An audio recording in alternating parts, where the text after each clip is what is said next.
तो वेलकम और welcome back to the channel. तो आज है 21 दिसंबर। बस कुछ 9-10 दिन बाकी है, लाइक 31 दिसंबर को, क्योंकि 31 दिसंबर तक के मैंने पूरे लाइक जो चैप्टर्स हैं ना उनको थोड़ा डिवाइड वगैरह करके देखा है। मतलब 31 दिसंबर तक कहाँ तक आते हैं, कहाँ तक हमारी ग्रोथ होती है, कहाँ तक हम पहुँच पाते हैं पढ़ाई में।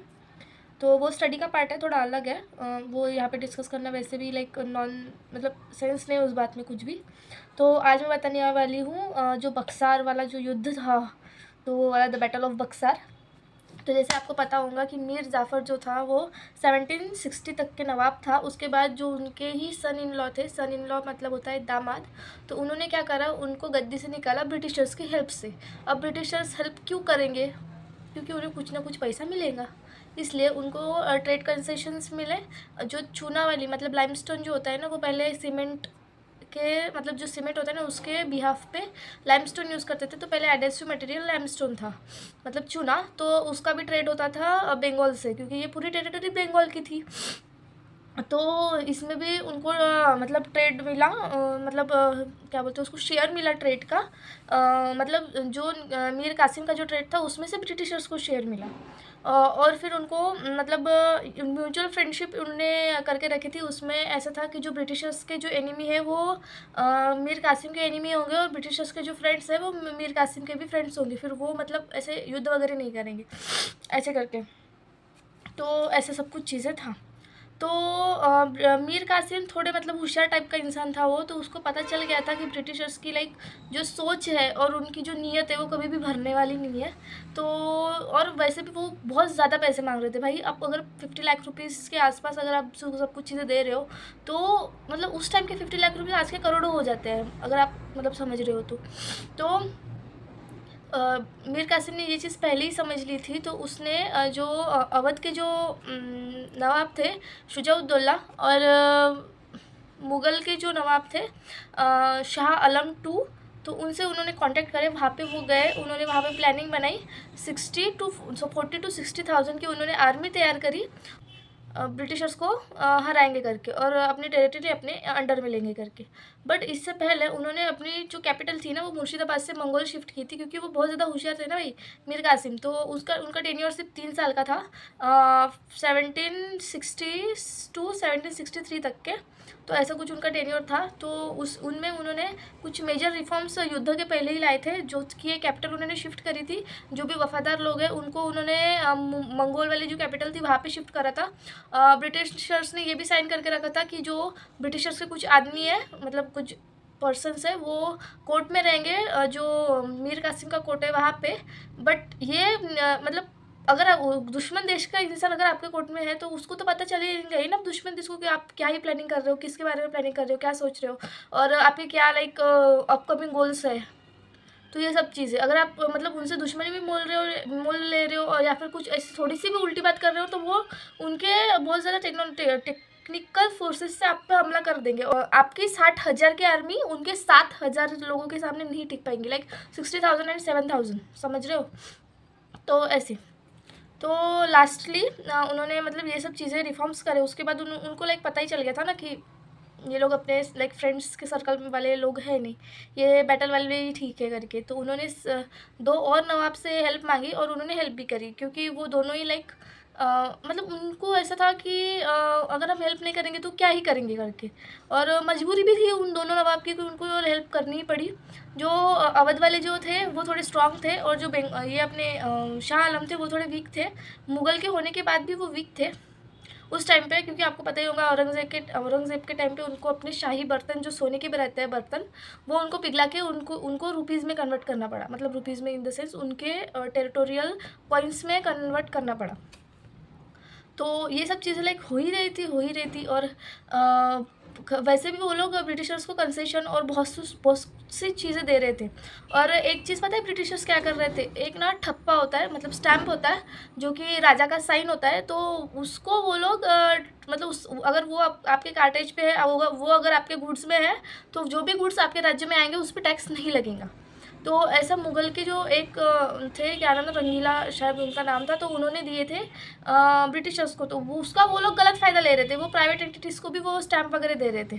तो प्राइवेट एंटिटीज़ फिर उनको पैसे वगैरह दे रही थी, क्योंकि ब्रिटिशर्स को वो पैसे चाहिए रहते थे। और मीर कासिम ने भी 5 लाख रुपए ब्रिटिशर्स को दिए थे, क्योंकि ब्रिटेन में मतलब यूरोप में ब्रिटेन और फ्रेंच का युद्ध चल रहा था, मतलब वॉर टाइम चल रहा था उनका, तो इसलिए। तो ये सब चीज़ें, मतलब ऐसी बहुत सी चीज़ें थी जो अफेक्ट कर रही थी बंगाल को, तो उनको तो लाइक हेल्प लेनी ही पड़ी। तो लास्टली उन्होंने 60,000 की आर्मी बुलाई और युद्ध करा ब्रिटिशर्स से। तो उनकी तो टेक्नोलॉजिकल बहुत ज़्यादा एडवांसमेंट टेक्नोलॉजी थी ब्रिटिशर्स की, बट जो ये 3 राजे थे, शाह आलम टू, शुजाउद्दौला, शुजाउद्दौला ही शायद थे उनका नाम, और जो बंगाल के नवाब थे मीर कासिम। तो इन लोगों ने जब वहाँ पे आर्मी लेके गए, तो वो वहाँ पे थोड़ी डिफीट होने लगे। तो कुछ लोग उनके मारे गए, कुछ लोग ब्रिटिशर्स के मारे गए, बट हमारे मतलब ये जो अपने किंग्स वाले लोग थे ना, वो ज़्यादा मारे गए। तो वो जब वापस आ रहे थे, तो एक फोर्ट है वहाँ पे जहाँ पे ब्रिटिशर्स की और सेना थी। तो उनको मतलब नहीं पता था ब्रिटिशर्स को कि वो मतलब वहाँ पे भी जाएंगे करके, बट वो वहाँ पे भी गए। बट वहाँ पे जो ये था, उनका कमांडर था, तो उन्होंने क्या करा, पहले ये जो अपने किंग्स है, उन्होंने चारों तरफ से वो फोर्ट को घेर लिया। और घेरने के बाद जो भी डिफेंसिव, मतलब वो जो भी डिफेंस में है लोग ब्रिटिशर्स वाले, तो उनको मतलब वो कैसे आएंगे फोर्ट के बाहर, जैसे ही आएंगे वो लोग मार देंगे ब्रिटिशर्स के लोगों को। तो ब्रिटिश उस कमांडो ने सोचा कि सबसे इम्पोर्टेंट है शुजाउद्दौला उन सब में, ठीक है। तो उसने डायरेक्ट शुजाउद्दौला पे अटैक करना चाहा। मतलब 2 लोग ऐसे हैं और शुजाउद्दौला इधर है, 2 लोग इन द सेंस, ये है मीर कासिम और ये है शाह आलम टू। तो उन्होंने डायरेक्ट शुजाउद्दौला पे अटैक करा। तो शुजाउद्दौला वहाँ से भाग गया, और जहाँ पे मतलब जिस रिवर के थ्रू वो आए थे ना, मतलब रिवर को क्रॉस करके, वहाँ पे जो लकड़ी के मतलब सब कुछ ब्रिज बनाए थे उन्होंने, उसने जलाई दिए वो ब्रिज। अब ना वो उनकी फ्रेंड्स को, लाइक जो 2 ये है किंग्स है, उनको भी वो बचा नहीं सकता, और खुद भी लाइक उधर जा ही नहीं सकता, बचा भी नहीं सकता, और उनको ला भी नहीं सकता, और वो लोग भी इधर नहीं आ सकते। तो वो आखिर में मारे गए, मारे नहीं गए, वो लोग जब्त कर लिए गए, और जो उनकी आर्मी वगैरह थी उनमें से कुछ लोग फिर से मारे गए। तो शुजाउद्दौला फिर से अवध चले गए थे, क्योंकि वो अवध वाले के नवाब थे ना, इसलिए। तो उसने वो वहाँ पे गए, तो वहाँ पे ब्रिटिशर्स ने इन दोनों लोगों को वहाँ पे लेके गए। अवध में कुछ ट्रीटीज वगैरह साइन करी अवध में, और अपने शाह आलम, मतलब मुग़ल, मतलब दिल्ली का जो पूरा एरिया है वो शाह आलम के अंडर में था। तो वहाँ पे सब कुछ चीज़ें हुई। तो उन मतलब लास्टली मुग़ल वाला जो किंग है, और अवध वाला और बंगाल वाला, अब ये तीनों चीज़ें ब्रिटिशर्स के अंडर में आ चुकी थी बाय एंड लार्ज।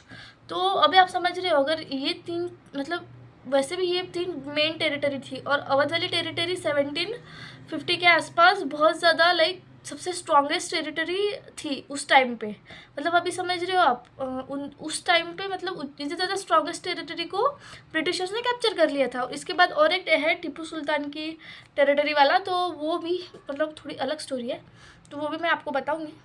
तो ऐसा सब कुछ चल रहा है, और इसमें से बहुत सी चीज़ें हैं जो मतलब मैं बता भी सकती हूँ, बट वीडियो भी बहुत ज़्यादा लेंदी हो जाएगा। तो इन रॉ है पूरा लाइक स्ट्रक्चर जो भी मैंने अभी बताया, तो ऐसा कुछ हुआ था।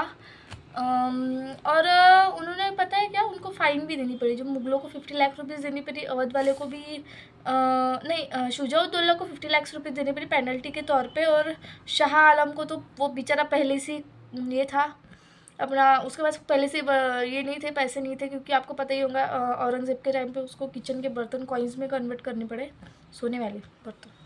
तो सोचो ना भाई, उसमें खाना भी इतने बड़े बड़े पतीलों में बनता था उनके घर, मतलब राजे रजवाड़ों, आपको पता ही होगा भाई, इतने बड़े बड़े पतीलों में बनता था, वो इतने बड़े बड़े पतीले सोने के होते थे वो, जस्ट इमेजिन।